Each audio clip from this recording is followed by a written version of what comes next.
하나님 말씀을 봉독하겠습니다. 창세기 11장 1절부터 9절까지 봉독하겠습니다. 온 땅의 구음이 하나요 언어가 하나이었더라. 이에 그들이 동방으로 옮기다가 신할 평지를 만나 거기 거하고 서로 말하되 자 벽돌을 만들어 견고히 굽자 하고 이에 벽돌로 돌을 대신하며 역청으로 진흙을 대신하고 또 말하되 자 성과 대를 쌓아 대 꼭대기를 하늘에 닿게 하여 우리 이름을 내고 온 지면에 흩어짐을 면하자 하였더니 여호와께서 인생들에 쌓는 성과 대를 보시려고 강림하셨더라. 여호와께서 가라사대 이 무리가 한 족속이요 언어도 하나이므로 이같이 시작하였으니 이후로는 그 경영하는 일을 금할 수 없으리로다. 자 우리가 내려가서 거기서 그들의 언어를 혼잡케 하여 그들로 서로 알아듣지 못하게 하자 하시고 여호와께서 거기서 그들을 온 지면에 흩으신 고로 그들이 성 쌓기를 그쳤더라. 그러므로 그 이름을 바벨이라 하니 이는 여호와께서 거기서 온 땅의 언어를 혼잡게 하셨음이라. 여호와께서 거기서 그들을 온 지면에 흩으셨더라. 아멘. 홍수 심판에서 구원된 노아의 세 아들 셈과 함과 그 야벳으로 인하여서 이 세상의 인류가 다시 번성을 하게 되었습니다. 방주가 머물렀던 터키의 아라랏산에서 이제 동쪽으로 내려와 아르메니아 첫 땅에 그들이 정착을 했습니다.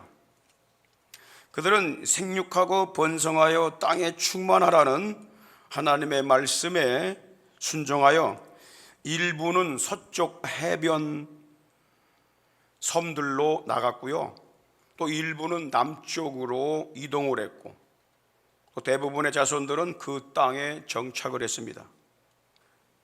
그래서 오늘 1절에 보면은 온 땅의 구음이 하나요 언어가 하나이었더라 했습니다. 구음이라고 하는 것은 입술 끝에서 나오는 말을 얘기합니다. 그래서 말이 하나라는 거예요. 언어라고 하는 말은 말도 되지만 일, 사건 그 뜻입니다. 이때에는 사람들의 말과 사상이 하나였기 때문에 의사소통에 문제가 없었습니다. 이 시기에는 어떤 종교나 우상이나 무속신앙이 없었습니다. 당시 사람들은 노아가 전수해 준 희생제사를 통해서 여호와 하나님 앞에 나아가 죄사함 받고 의롭게 되는 자손들로 생육하고 번성을 한 것입니다. 이 아르메니아 땅에 남아있던 백성들은 크게 번성을 해서 더 넓은 땅을 필요로 하게 되었습니다. 그들은 해돋는 곳으로 옮겨갔습니다. 그러다가 시날이라고 하는 큰 평지를 만나 거기에 정착을 하게 됩니다. 2절에 보면 이에 그들이 동방으로 옮기다가 시날 평지를 만나 거기 거하고 그랬어요. 이 시날 평지는 지금 현재 유브라데 강과 티그리스 강 사이에 있는 그 사이를 메소포타미아라고 부르죠. 메소포타미아 계곡의 하류 평원을 말합니다. 이곳은 고대 국가 수메르, 아카드 지역으로 후에는 바벨로니아라고 불려지게 됐습니다. 시날 땅의 근방에는 앞서서 흩어진 부족들이 자리를 잡고 있었습니다. 뒤늦게 정착한 백성들은요, 신할 땅에 큰 성읍을 세우려고 하는, 제국을 세우려는 야망을 갖게 됩니다. 그들의 주관자가 누구냐면 바로 노아의 둘째 아들 함의 첫 번째 아들이 구스입니다. 그 구스의 여섯 번째 아들이 니므롯입니다. 니므롯이 바로 제국을 세우려고 하는 야망을 가진 자들의 우두머리가 되었습니다. 이 니므롯이 어떤 인물인가에 대해서는 창세기 10장 8절 이하에 자세히 나옵니다. 구스가 또 니므롯을 낳았으니, 구스는 바로 이디오피아를 얘기하죠. 구스가 바로 사람 이름인데 이디오피아가 그 나라 이름이 되는 거죠. 구스가 니므롯을 낳았으니 그는 세상에 처음 영걸이라. 영걸이란 말은 강한 용사란 뜻입니다. 강력한 용사, 처음 영걸이래요. 그러니까 노아의 자손들이 퍼지기 시작했는데 그 중에 이 니므롯이 첫 강한 용사가 되었다는 거예요. 그는 이 신할 평지에 제국을 건설하고자 하는 야망을 가지고 사람들을 귀합을 했습니다. 그리고 바벨과 에렉과 악갓 갈레를 건설하고 북쪽으로 아수르까지 점령하여 니느웨 근방에 레센이라고 하는 큰 성읍을 건축합니다. 여기서 바벨이란 말이 뭐냐면 바벨은 신들의 문 그 뜻입니다. 그래서 그곳에 하나님께 나아가는 신전이 있었어요. 이곳이 신들의 문이다. 이 니므롯은요, 신할 평지에 제국을 대표하는 큰 도시를 건축해서 기념탑을 쌓기 시작합니다. 그런데 하나님께서 이 니므롯과 그 백성들의 건축 경영을 중단시켜 버리십니다. 5절과 8절 보십시오. 여호와께서 인생들의 쌓는 성과 대를 보시려고, 이 성은 바로 도시를 얘기합니다. 도시와 대는 탑입니다. 어마어마한 탑을 쌓은 거예요. 그걸 보시려고 강림하셨더라. 여호와께서 가라사대 이 무리가 한 족속이요 언어도 하나이므로 이같이 시작했다 그랬어요. 여러분, 언어가 지금 통일되고 있죠. 핸드폰 앱을 받게 되면 저 사람이 얘기한 거 여기서 다 번역이 됩니다. 다 통합이 되고 있어요. 사람이 하나가 되고 있습니다. 지구촌이 하나가 되고 있어요. 어떤 일이 일어날 것 같습니까? 이 무리가 한 족속이요 언어가 하나이므로 이같이 했다는 거예요. 이같이 시작했다. 그런데 중요한 것은 이후로는 그 경영하는 일을 금지할 수 없으리로다. 강해진다는 겁니다. 자, 그러니까 우리가 내려가서 이 삼위일체 하나님께서 의논하십니다. 우리가 내려가서 그들의 언어를 혼잡케 하자. 언어를 서로 다 다르게 만들어 버리자. 못 알아듣게 만들자. 그리고 그들로 서로 알아듣지 못하게 만들자.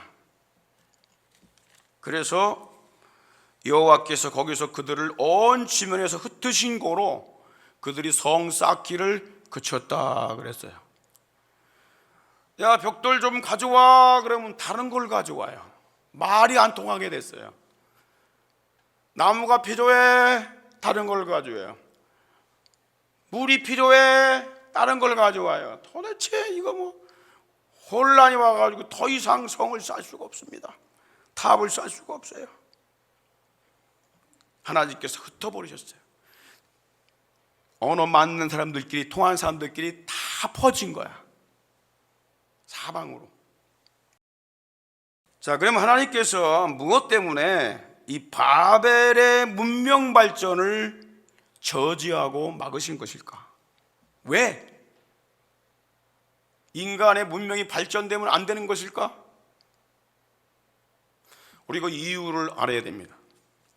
첫 번째로 하나님이 그 바벨의 문명을 중단시키신 이유가 뭐냐면 하나님을 대항하는 인본주의적 경영을 했기 때문이에요. 사람 중심의 인본주의적인 경영을 하는데 그 경영 자체가 하나님을 대항하고 있다는 거예요. 자, 2절 3절 보십시오. 이에 그들이 동방으로 옮기다가 시날 평지를 만나 거기 거하고 서로 말하되 자 벽돌을 만들어 견고히 굽자 하고 이에 벽돌로 돌을 대신하여, 그 전까지는 뭐 집을 짓거나 뭘 짓거나 그냥 있는 자연석 가지고 이렇게 쌓아갖고 이렇게 집을 졌어요. 그래서 높이질 수가 없죠. 왜? 돌이 집 멋대로 울퉁불퉁하니까. 그런데 이걸 벽돌을 만들면 사각으로 만들기 때문에 높이 살 수가 있어요. 그래서 돌을 대신하고 또 역청으로 진흙을 대신하자. 그 당시에는 진흙으로 발라가지고 이게 오래 높이 못 샀잖아요. 그런데 이들이 역청, 아스팔트라고 하는 이 역청 구덩이에서 역청을 갖다가 그들이 그 사각으로 된 벽돌 사이에 넣으면서 탑을 쌓기 시작한 겁니다. 이 탑이 어마어마하게 큽니다. 벽돌을 굽고 역청을 사용하여 건축하는 것이 죄입니까? 그러면 하나님이 그들의 건축을 중단시키실 만큼 심각한 죄가 무엇일까요? 4절에 그 이유가 나옵니다. 다 같이 한번 읽어볼까요? 시작. 또 말하되 자 성과 대를 쌓아 대 꼭대기를 하늘에 닿게 하여 우리 이름을 내고 온 지면에 흩어짐을 면하자 하였더니, 이게 목적입니다. 여기 성은 도시를 얘기합니다. 성읍, 큰 성읍, 도시. 그 다음에 대는 바로 탑을 말합니다. 이 히브리어 원어에 보게 되면 탑을 말하고, 그런데 니무롯이 이 도시와 성읍을 건축하고 탑을 쌓고 사는데 문제가 되었던 이유가 뭐냐면 바로 4절 때문입니다. 이것이 바로 인본주의의 역사 경영을 얘기하는 것입니다. 세 가지로 구분할 수가 있어요. 첫째는 하나님의 영역을 침범하는 시도였습니다. 그래서 하나님께서 기분이 나빴던 거지요. 여러분, 자식이 아버지의 권한을 빼앗고 막 침범하라고 할 때 그 참을 수 있습니까? 그런데 자식도 아닌 피조물이 하나님을 대항하는 그 시도를 할 때 하나님께 참을 수 있겠습니까? 4절에 보게 되면 탑의 꼭대기를 하늘에 닿게 하자라는 겁니다. 그들이 바보입니까? 바보 아닙니다. 여러분, 롯데월드가 얼마나 높습니까? 그렇다고 하늘에 닿습니까? 하나님 자리에 올라갈 수 있습니까? 못 올라갑니다. 그럼 이들이 도대체 이게 무슨 의미로 쌓은 것일까? 높게 쌓려면요, 차라리 터키 아라라산 그 위에다 쌓으면 더 높아져. 몇천 미터가 높아져. 그런데 이 신할 평지에다 쌓아봐야 얼마나 쌓느냐 말이야. 대꼭대기를 하늘에 닿게 하자, 이 말이 무슨 뜻이냐면요, 종교개혁자 마르틴 루터나 로버트 캔들리시라 같은 이런 사람들은 이것이 하나님을 대항하는 종교적인 행위다라고 해석을 합니다. 인간이 하나님처럼 될 수 있다는 망상을 갖고 있다는 거예요. 사람이 하나님처럼 높아져서 추앙을 받을 수 있다고 하는 이 교만, 이것이 사탄과 마귀의 속성입니다. 마태복음 4장 8절 9절에 보게 되면 마귀가 예수님을 높은 산으로 데리고 가서 천하만국을 다 보이면서 이렇게 말합니다. 내가 만일 내게 엎드려 경배하면 이 모든 걸 내게 주리라. 여러분, 이게 마귀의 속성입니다. 감히 하나님의 아들 예수님께 도전을 합니다.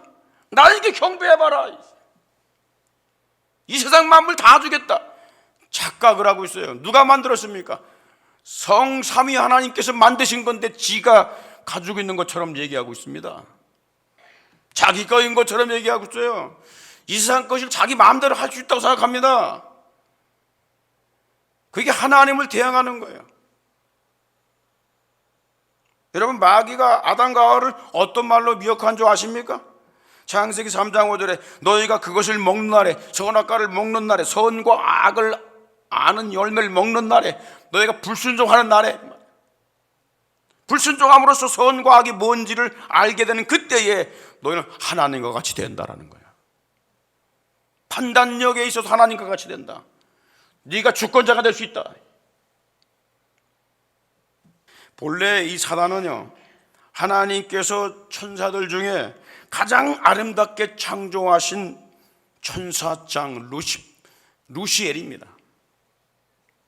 그가 하나님처럼 높아지려다가 타락한 존재, 그가 바로 사단이고 마귀입니다. 이사야 14장 13절에 보니까 내가 내 마음에 이르기를 내가 하늘에 올라 하나님의 뭇별 위에 나의 보좌를 높이리라. 하나님보다 더 높아지겠다는 거야. 그래서 요한계시록 12장 9절을 보게 되면 이 존재를 뱀 같은 존재라고 그랬어요. 옛뱀이라고 그랬어요. 그리고 마귀라고 그랬어요. 사단이라고 그랬어요. 마귀는 하나님처럼 되려고 반역했던 반역자입니다. 그래서 사단이란 말은 히브리어로 반역, 마귀란 말은 이간자 그 뜻이에요.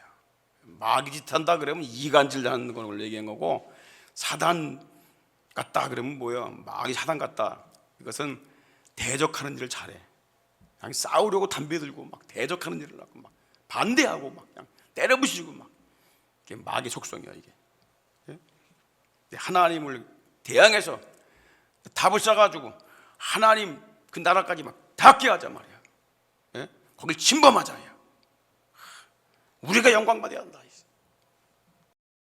니무롯과 그의 백성들이 마귀의 속성을 따라서 성읍과 탑을 쌓아 하나님을 대항하는 자리에 앉으려고 했던 것입니다. 여러분, 마귀의 속성을 따라 하나님처럼 높아지려고 할 때 어떻게 되는 줄 아십니까? 그 결말이 마태복음 11장 23절에 보니까 가버나움아 내가 하늘까지 높아지겠느냐, 너 음부까지 낮아질 것이다. 지옥 형벌까지 간다는 거예요. 우리가 왜 마귀의 속성을 따라가면 안 됩니까? 사단의 속성을 따라가면 안 되는 이유가 뭔지 아십니까?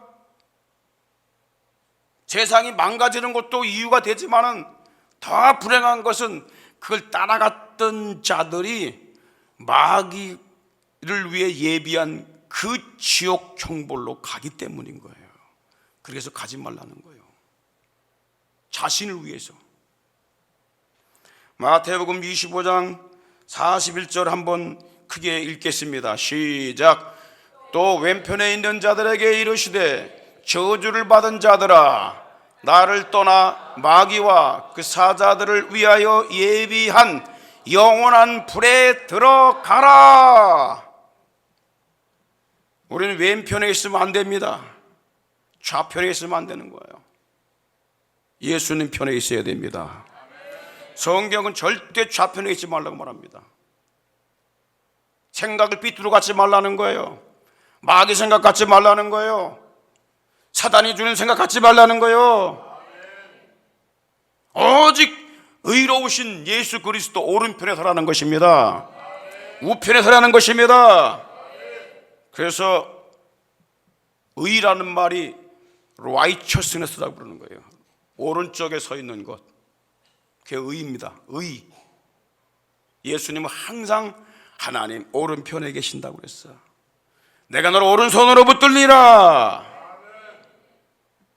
하나님 보좌 우편에 앉아 계시다가, 우편이란 말을 써요. 항상 오른쪽을 따라가야 돼요. 의의, 진리의 표본이 되시는 예수 그리스도가 오른쪽입니다. 할렐루야. 하나님하고 대항하는 쪽은 좌측이요. 거기 따라간 사람들은 다 어디로 갑니까? 마귀를 위해 준비된 유황불로 간다는 사실을 믿으시기를 바랍니다. 두 번째는 이들이 성과 탑을 쌓게 된 이유가 뭐냐면 인간의 이름을 내자는 거예요. 자기 이름을 내자는 거예요. 하나님의 이름을 내는 것이 아니라 인간의 이름을 내요. 4절에 보니까 우리 이름을 내고 그랬어요. 니무롯과 그의 백성들이 도시를 건축하고 탑을 쌓는 이유는 인간 자신의 이름과 업적을 드러내기 위함이었습니다. 여호와 하나님의 이름을 주셨잖아. 여호와 하나님 이름 부를 때 구원 주신다고 했고, 에노스 시대에 비로소 사람들이 여호와의 이름을 불렀더라 그랬어. 여호와의 이름을 부르면서 그분과 동행하는 자, 그 자를 하나님께서 구원해 주시는 것입니다. 철학자 필로는 이렇게 말합니다. 당시 사람들은 벽돌을 굽는데 그 벽돌에다가 자기 이름을 썼대요. 굽는 사람 이름을 써갖고 그걸로 탑을 쌓은 거예요. 피조물인 인간의 가장 큰 교만은 하나님 자리를 앉는 것입니다. 그리고 자신의 이름을 높이는 겁니다. 성경은 이들을 가리켜서 적그리스도라고 말하는 것입니다. 데살로니가후서 2장 4절 보십시오. 저는 대적자라, 사단이라 그 말이야. 대적자라, 범사에 일컫는 하나님 또는 숭배받는 자, 그분이 누구예요? 여호와 하나님 아니야. 영원히 숭배를 받으실 분, 경배를 받으실 분은 우리 하나님 아버지십니다. 그런데 그 위에 뛰어나 자존하여 하나님 성전에 앉아 자기를 보여 하나님이라 한다. 하나님이라, 하나님 자리까지 침범해가지고 자기가 하나님이라는 거야. 피조물된 인간이. 그런데 놀랍게도 자기들의 이름을 내려고 했던 이 바벨탑을 건축한 교만한 인간들은 흔적 없이 사라져 버렸어요. 그들 이름이 대표적으로 나쁜 이름으로 니무롯 한 사람만 기록되어 있어요. 그런데 여호와 하나님의 이름을 높였던 자들은 하늘의 별처럼 빛나고 있음을 아십니까? 여호와의 이름을 높였던 아브라함, 여호와 하나님께 경배하고 가는 곳마다 여호와의 이름을 불렀더라 했던 아브라함, 지금도 아브라함의 자손이로다 라고 하는 이름이 빛나고 있습니다. 이삭과 야곱, 모세, 다윗, 그리고 사도 바울, 예수 그리스도 이름을 존귀하게 높였던 자들의 이름은 지금도 대대로 빛나고 있음을 우리는 알아야 됩니다. 자기 이름을 낸다고 이름이 나는 게 아닙니다. 공산주의의 특징이 뭔지 아십니까? 자기 이름을 내는 거예요. 동상을 세워서 자기 이름을 냅니다. 자기를 높여요. 소련도 그랬고 북한도 그랬고 중국도 그랬고 다 동상을 세워갖고 수백 개 수천 개 몇만 개 된다고 그래. 벌써 북한 몇만 개가 동상이 인간 이름을 내는 겁니다. 하나님을 대항하는 거예요. 그래서 뭐예요? 악한 이름의 대표자가 된 거 아니에요. 그런데 하나님의 이름을 높이고 예수 그리스도의 이름을 높이고 난 아무것도 아닙니다, 아무것도 아닙니다 하면서 겸손하게 주의 이름 높였던 자들은 다 그들 이름이 존귀하게 됐어요. 어디까지 존귀하게 된지 아십니까? 하나님의 나라에까지, 생명책에까지 이름이 기록된 걸 믿으시기를 바랍니다. 그래서 누가복음 10장 20절에 제자들에게 이렇게 말씀하십니다. 너의 이름이 하늘에 기록된 것으로 기뻐하라. 이 이름을 네가 내려고 해서 내는 게 아니야. 네가 하나님 아버지를 높이고 그리스도로 예수를 높이게 되면 너의 이름은 그 나라에서 빛나게 될 거야. 요한계시록 3장 5절에 보십시오. 이기는 자는 흰옷을 입을 것이요, 믿음을 굳게 지키고 세속에 물들지 아니하고 죄악에 빠지지 아니하고 사탄의 권세에 휘둘리지 않고 믿음을 끝까지 지킨 이기는 자는 흰옷을 입을 것이요. 할렐루야. 내가 생명책에서 그 이름을 흐리지 아니하리라. 그 이름을 내 아버지 앞에서, 천자들 앞에서 시인하겠다. 하나님 나라까지 이름이 기록되는 방법이 있습니다. 지 이름을 지가 내면 안 되는 거야.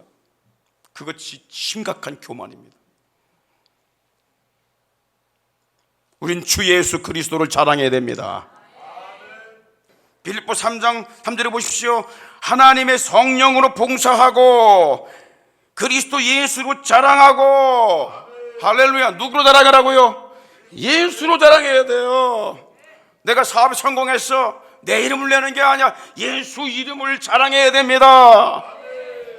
내가 자녀를 얻었어요, 내가 난 거야. 아니요, 하나님께서 도와주셔서 내가 자녀를 키우게 된 거라고. 내 거. 그게 사탄의 근성입니다. 어리석은 부자가 큰 사업을 해갖고 크게 번성을 했어요. 너무나 재산이 많으니까 그 재산을 보면서 이렇게 말합니다. 내 영혼아, 내가 여러 해 쓸 물건을 쌓아두었으니 이제 내가 먹고 마시고 즐기자. 거기 하나님이 없습니다. 그리스도가 없습니다. 하나님께서 말씀하십니다. 이 어리석은 자야, 오늘 밤에 내가 네 영혼을 도로 찾아가리니 그러면 네가 쌓아놓은 재물이 누구 것이 되겠느냐 묻습니다. 착각하지 마십시오. 우린 착각하며 살아요. 내가 벌었기 때문에 내 건 줄 알아. 오늘 밤에 내가 네 영혼을 다 빼가면 너 누구 거 되겠냐? 네 몸이 누구 거가 되고 네 재산이 누구 거가 되겠냐? 네 자식들이 누구 자식이 되겠냐? 우린 인간을 자랑하지 말고 예수를 자랑해야 합니다. 할렐루야. 다 같이 예수로 나의 구주 삼고 성령과 배로서 거듭나네. 이 세상에서 내 영혼이 하늘의 영광 보리로다. 이것이 나의 간증이요, 이것이 나의 찬송일세. 나 사는 동안 끊임없이 예수를 찬송하리로다. 할렐루야. 여러분 입에서 예수님이 자주 나와야 됩니다. 하루 살면서 예수란 말이 한 번도 안 나오는데 어떻게 예수 냄새가 풍겨집니까? 어떻게 예수의 사람이라고 말할 수가 있습니까? 가정에서, 직장에서, 사업장에서 예수란 말이 안 나와. 예수의 사람이 아니기 때문에 그런 거야. 미안하지만 예수의 사람은 예수를 말하고 싶어 견딜 수가 없는 거야. 나를 위해 대신 십자가에 죽으셨는데 어떻게 고맙지 않을 수가 있습니까? 어떻게 감사하지 않을 수가 있겠어? 어떻게 그분을 대항하고 내가 뛰어넘을 수가 있겠어? 예수로 자랑해야 됩니다. 할렐루야. 세 번째는요, 이들이 큰 제국을 건립하고 대표되는 도시를 건립을 하고 큰 탑을 쌓아쳤던 이유가 뭐냐면 지면에서 흩어짐을 면하자. 4절에 보니까 온 지면에서 흩어짐을 면하자. 이것이 도시를 건축하고 탑을 쌓고자 하는 세 번째 이유였습니다. 여러분, 하나님이 인간을 창조하신 목적은 온 땅에 충만하게 퍼지는 것입니다. 그런데 니브롯은 사람들을 흩어지지 못하도록 규합을 했어. 흩어짐을 면하자. 이게 사탄의 전략입니다. 모이는 겁니다. 막 뭉치는 겁니다. 네 부족 내 부족 다 뭉치는 거야. 이 세 가지를 종합해 보게 되면 인간이 하나님처럼 되어서 인간의 이름을 내고 하나가 되어 뭉쳐 살자는 거예요. 이것은 마귀 근성을 드러낸 심각한 파멸의 경영입니다. 그래서 하나님께서 그들의 경영을 막아 중단시키신 것입니다. 지금 인간은요, 단일 제국을 형성하려고 합니다. 경제통합, 금융통합, 이 글로벌 세계로 만들어가고 있죠. 여기저기 연합체를 만들어버립니다. 심지어 종교까지 통합을 시켜버리려고. WCC, NCC, WEA, 로잔대, 처음에는 각자 가지면 나중에 하나가 되자 딱 뭉쳐버립니다. 우상 숭배하는 자들과 하나님을 대항하는 자들과 불신자들과 성도들과 연합하는 것, 이게 하나님께서 원하시는 것 같습니까? 결국 하나님을 대적하는 사악한 경영이 될 수 있음을 우린 알아야 합니다. 큰 두 번째로 하나님께서 이들의 경영을 와해시켜버리신 것은 인본주의의 끝이 멸망이기 때문입니다. 인본주의의 끝은 항상 멸망입니다. 6절에 보십시오. 여호와께서 가라사대 이 무리가 한 족속이요 언어도 하나이므로 이같이 시작하였으니 이후로는 그 경영하는 일을 금하지 못하겠다. 금할 수 없으려다. 그렇게 말씀합니다. 하나님이 능력이 없어서 금할 수 없다는 얘기가 아닙니다.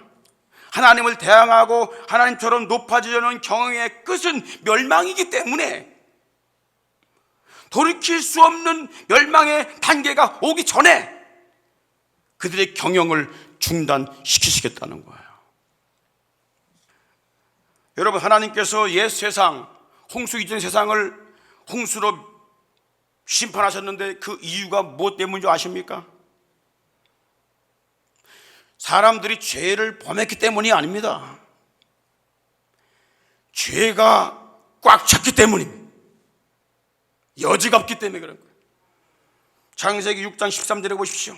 하나님이 노아에게 이르시되 모든 혈육이 있는 자의 강포가 모든 하나 둘 뺄 거 없이 다 강포가 땅에 가득함으로 꽉 찼어. 그 끝날이 내 앞에 이르렀으니 내가 그들을 땅과 함께 멸하리라. 여러분, 소돔과 고모라 성이 유황불로 멸망된 이유가 뭔지 아십니까? 창세기 18장 20절에 보니까 여호와께서 또 가라사대 소돔과 고모라에 대한 부르짖음이 크고 그 죄악이 심히 중하다.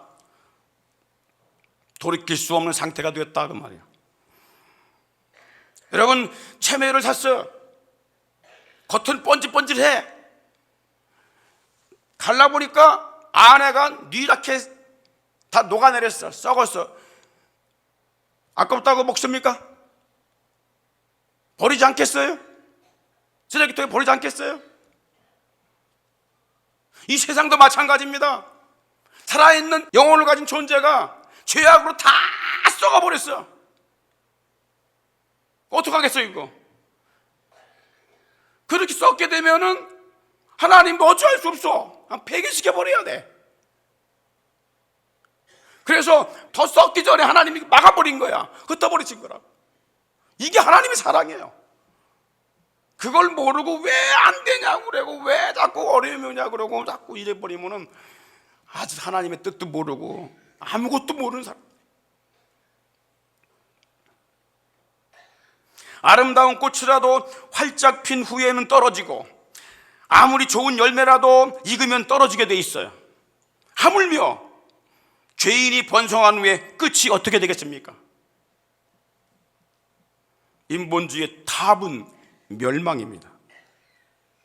성경이 이렇게 말씀합니다. 잠언 21장 4절에 눈이 높은 것과 마음이 교만한 것, 그리고 악인의 형통, 악인이 잘 되는 건 다 죄다. 하나님 없이 막 번성을 해. 그게 죄라는 거야. 더 빨리 달려간다는 거야.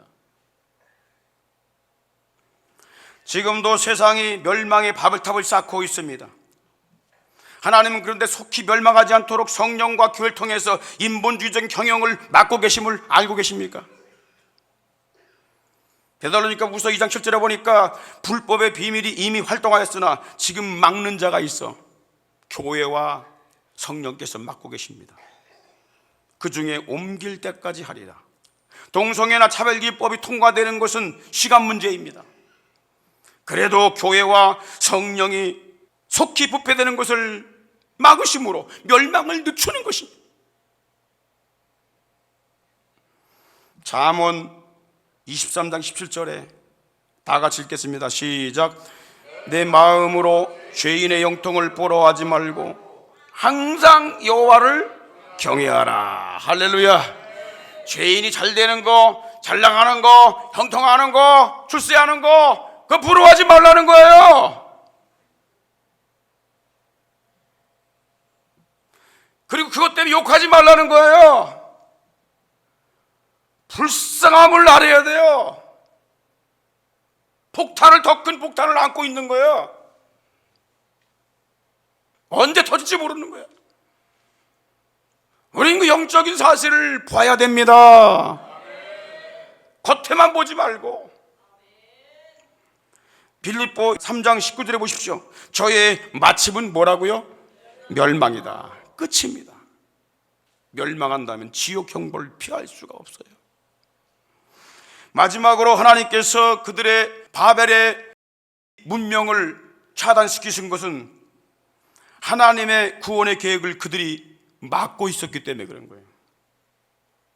홍수심판 이전이나 이후에도 하나님의 구원의 계획은 변함이 없습니다. 하나님이 사람을 하나님의 형상대로 창조하신 이유는 하나님의 구원의 계획 때문에 그런 것입니다. 창세기 1장 27절 28절에 보니까 하나님이 자기 형상, 하나님의 형상대로 사람을 창조하실 때 남자와 여자를 창조하시고 하나님이 그들에게 복을 주시며 그들에게 이르시되 생육하고 번성하고 땅에 충만하라, 땅에 정복하라, 바다의 고기와 공중의 새와 땅에 움직이는 모든 생물을 다스리라 하시니라. 그런데 동물을 다스리는 게 아니라 동물을 섬기면 되겠습니까? 땅에 충만하고 퍼져야 하는데 자꾸 모여 살면 되겠습니까? 생육하고 번성해라고 했는데 자꾸 동성애 해가지고 자꾸 자녀를 안 낳으면 되겠습니까? 아담에게 주셨던 이 생육과 번성의 복은 홍수 심판에서 구원받은 노아와 그 세 아들들에게 똑같이 내려주십니다. 창세기 9장 1절에 보십시오. 홍수가 끝난 다음에 주신 말씀입니다. 다 같이 시작. 하나님이 노아와 그 아들들에게 복을 주시며 그들에게 이르시되 생육하고 번성하고 땅에 뭐라고요? 모여 살아라, 충만하라, 퍼지라, 그 말이야. 퍼지라. 그러면 하나님께서 이 땅 위에 사람을 번성케 하신 이유가 뭘까요? 죄사함 받은 하나님의 백성들을 천국으로 데리고 가시기 위해서 이 땅에 사람을 번성케 하신 것입니다. 그거 외에 없습니다. 별 방법을 다 동원해 갖고 성경을 부인하려고 하는 악한 무리들은 인간의 존재 목적을 모르고 있어요. 여러분, 창세기 5장 24절에 보니까 에녹이 어떻게 했어요? 하나님과 동행하더니, 여호와 하나님과 동행하더니 하나님께서 그를 데려갔다. 어디로? 그 나라로. 그 나라로. 이 세상이 하나님의 나라가 아닙니다. 장망성이요, 앞으로 망할 성입니다. 불탈 성입니다. 열왕기하 2장 1절에 보십시오. 하나님께서 엘리야를 어디로 올리시고자? 하늘은 천국을 얘기합니다. 천국으로 올리고자 하실 때에 하나님의 나라가 있음을 믿으시기 바랍니다. 천국이 있음을 믿으시기를 바랍니다. 요한복음 14장 2절 3절에 보니까 내 아버지 집에 거할 곳이 많다고 그랬어요. 내가 너희를 그리로 데리고 가겠다고 말씀하시고 계십니다. 디모데후서 4장 18절에 보니까 사도 바울은 더 확실한 얘기하고 있습니다. 다 같이 읽겠습니다. 시작. 주께서 나를 모든 악한 일에서 건져내시고, 이게 뭐예요? 생활의 구원이야. 마귀 권세에서, 죄악 권세에서, 악한 일에서 나를 건져내시고, 이거는 반만 구원받은 거야. 진짜 구원은 어디 있느냐? 또 그의 천국에 들어가도록 구원하시리니. 천국에 들어가는 게 완전한 구원이에요. 이건 사도 바울이 우리에게 알려주고 있는 겁니다. 그에게 영광이 세세무궁토록 있을지어다. 이것이 하나님의 구원의 계획입니다. 하나님께서 이 구원의 계획을 위해서 우주를 만드시고, 그 안에 지구를 만드시고, 그 안에 모든 생물들, 만물들 만드시고, 맨 마지막에 남자와 여자를 딱 만들어서 번성하게 하신 거예요. 번성한 사람들, 하나님의 백성 된 사람들을 하나님께서 데리고 어디로 가요? 그 나라로 가시게 되는 거예요. 여러분, 이 구원의 계획을 막으면 어떻게 되겠어요? 이 사악한 니무롯과 그의 백성들은 땅에서 하나님과 반대되는 경영을 꾀하고 있었습니다. 하나님은 하나님의 구원의 계획을 맡고 있는 니무롯과 그의 백성들의 언어를 혼잡케 하심으로 도시 건설과 탑 건립을 중단케 하신 것입니다. 8절 9절에 보십시오. 시작.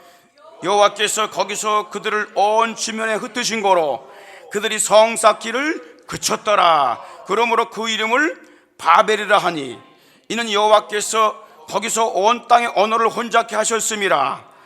여호와께서 거기서 그들을 온 지면에 흩어버리셨다. 하나님의 목적은 뭐예요? 퍼지는 것입니다.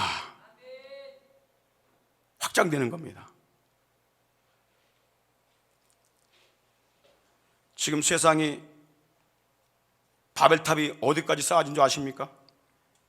인간의 과학과 기계 문명이 인공지능 로봇을 만들어 인간이 할 일을 대신하고, 싸움을 대신하고, 남녀 배우자 파트너를 대신하는 단계까지 왔습니다. 인간이 신이 되는 경영을 시도하고 있습니다. 그러나 하나님은 이 타락한 인간의 경영을 막으심으로써 이러한 일로 인하여 인간은 더 큰 고난을 겪게 되며 혼란에 빠지게 될 것입니다. 왜 그렇게 만드시냐? 호세아 2장 6절에 보니까 그러므로 내가 가시로 그 길을 막으며 담을 쌓아 저로 그 길을 찾지 못하게 하겠다. 하나님께 대항하는 그 길로 오는 것을 하나님께서 막으시겠다는 거예요. 왜? 하나님을 떠난 죄인들이 잘 되는 것은 더 빨리 망하는 길이기 때문에 그런 거예요. 하나님을 등졌을 때 가로막는 장애물이 있고 고난이 있는 것은 과거에 은혜 받던 때를 생각하면서 하나님께 돌아올 수 있는 기회를 주신 것임을 알아야 합니다. 그리고 우리가 살다가 내가 아파, 몸이 힘들어, 괴로워. 하나님이 내가 달려가는 걸 하나님이 이 아픔으로 막으셨구나. 그래서 나는 중단하고 이제 다시 하나님을 붙들어야 되겠구나. 이게 정답입니다. 호세아 2장 7절에 보니까 하나님과 이스라엘 관계를 남녀 관계, 남편과 아내 관계를 가지고 설명합니다. 이 남편은 하나님이고 부인은 이스라엘 백성들입니다. 그런데 이거를 이렇게 설명합니다. 저가 그 연애하는 자를 따라갈지라도, 저가 누구냐면 이스라엘 택한 백성들, 내 부인이 되는 이스라엘 택한 백성들, 하나님이 말씀하시는 거예요. 그가 그 연애하는 자를 따라갈지라도, 이스라엘 백성들이 하나님을 남편을 알고 섬겨야 되는데 이방 나라, 우상 나라, 다른 신성들의 나라를 갖다가 음란하게 따라간다는 거야, 거기를. 그래서 하나님께서 그 연애한 자를 따라갈지라도 미치지 못하며 따라가지 못하게 만든다는 거야. 저희를 찾을지라도 만나지 못하게 할 것이다. 만나지 못하게 하나님께서 꼰다는 거야. 그래서 그제야 저가 이르기를 내가 본 남편에게로 다시 여호와 하나님께로 돌아가리니 그때의 내 형편이 지금보다 나았음이라. 이 땅에서 고난당하고 어려움 당하는 일이 있다면 우리 하나님을 붙잡아야 하는 것입니다. 주께 돌아와야 하는 것입니다.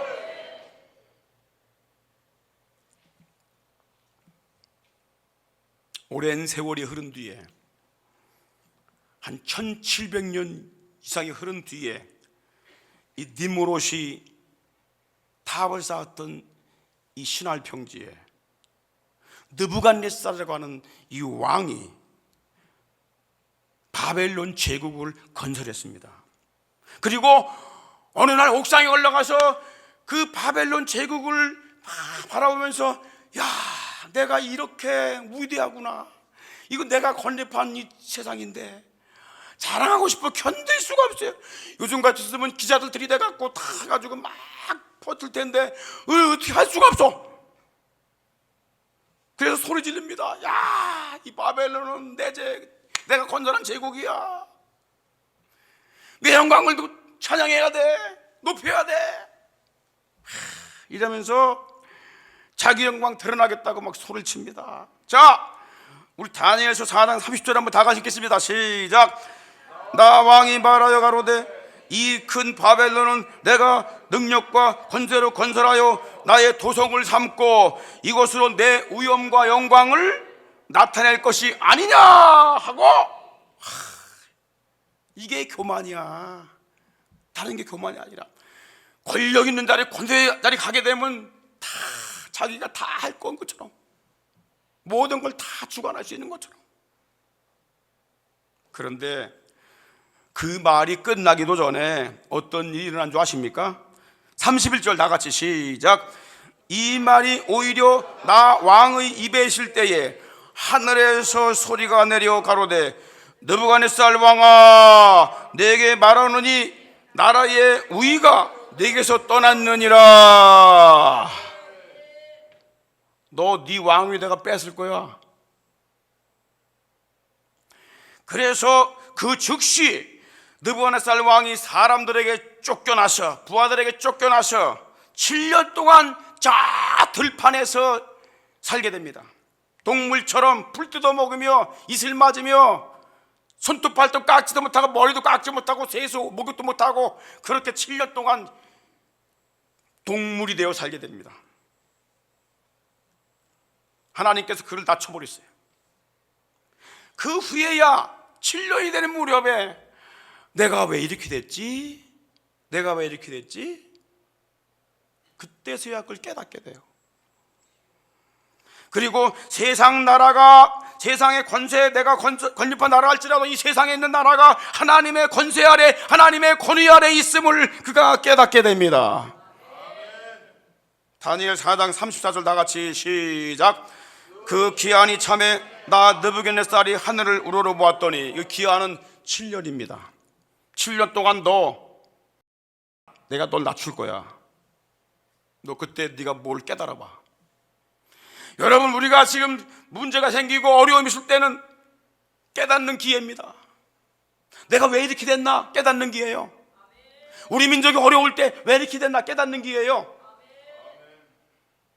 이거를 빨리 깨달을수록 우리에게 고난은 빨리 사라지는 것입니다. 그래서 기한이 7년 거의 됐을 때에 하늘을 우러보면서 내가 교만했구나.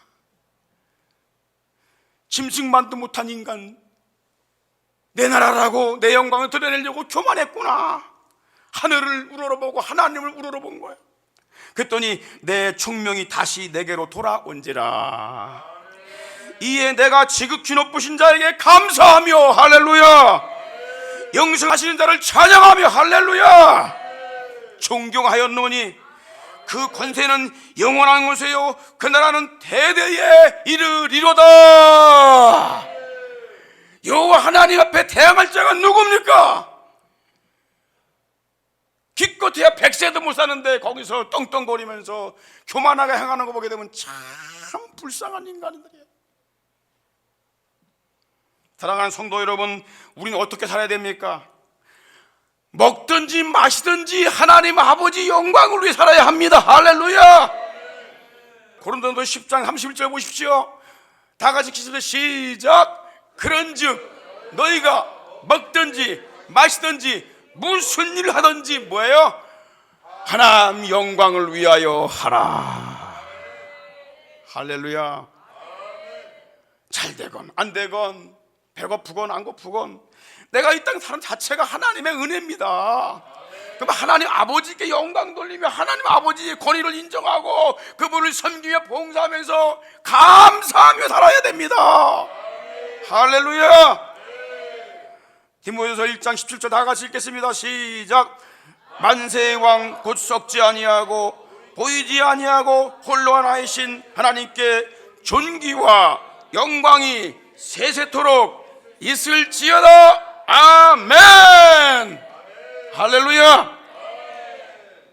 우리에게 하늘의 신령한 은혜를 부어 주셔서 그 이름 예수 그리스도로 말미암아 승리하신 내 주님과 함께 영광의 찬양, 승리의 찬양, 영감에 넘치는 찬미의 제물로 주께 올려드릴 수 있는 특권을 주신 하나님께 감사를 올려드립니다. 주께 드릴 찬미의 제물을 계속 성령으로 부어주시고 영으로 찬양하며 마음으로 찬양하며 영으로 기도하며 마음으로 기도하며 주님과 함께 주의 승리를 선포하는 이 한 주간이 되게 하여 주시고 8월의 한 달이 되게 하여 주시고 우리의 영혼 깊은 곳에 예수 그 이름의 비밀이 능력으로 역사하게 하여 주시옵소서. 내가 세상 끝날까지 너희와 항상 함께 있으리라 하신 주님을 잊지 말게 하여 주시옵시고 어느 곳에 있든지 무슨 일을 하든지 우리 대신의 가족들이 주님의 기쁨에 찬송되게 하옵소서.